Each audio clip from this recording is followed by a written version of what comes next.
Advento kalendorius. Mintimis dalyjasi brolis Astijus iš Šventojo Pranciškaus Asyžiečio vienuolyno. Gruodžio 16 diena šeštadienis. Evangelija pagal Matą.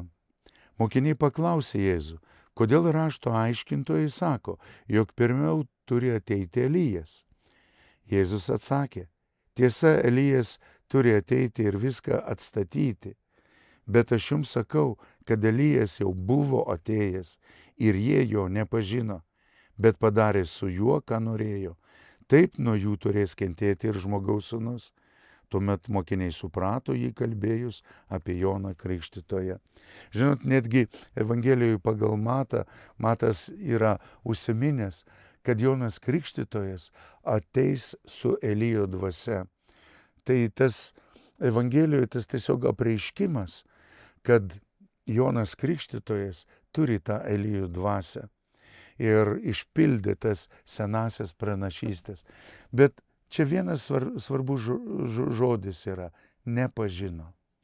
Jie nepažino Jono Krikštytojo, jie net pažino Elijo dvasios ir nužudė Joną Krikštytoją.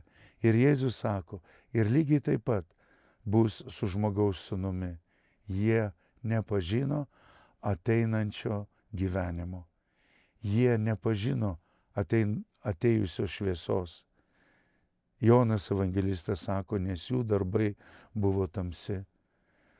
Iš tiesų, Viešpatie, duok kiekvienam iš mūsų, kokioj situacijoje bebūtume, va dabar, kad aš trokščiau pažinti tave gyvą į Dievo sūnų.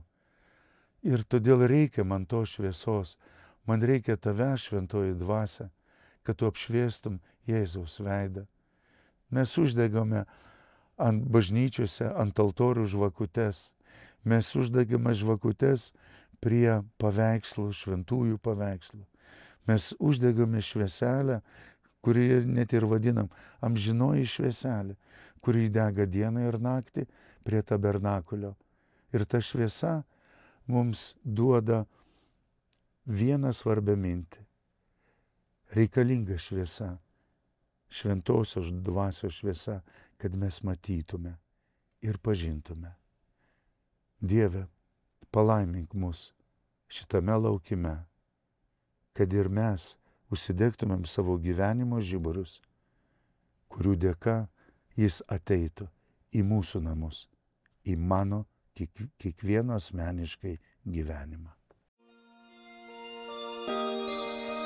Adventiniai brolio Astijaus pamąstymai. Advento kalendorius.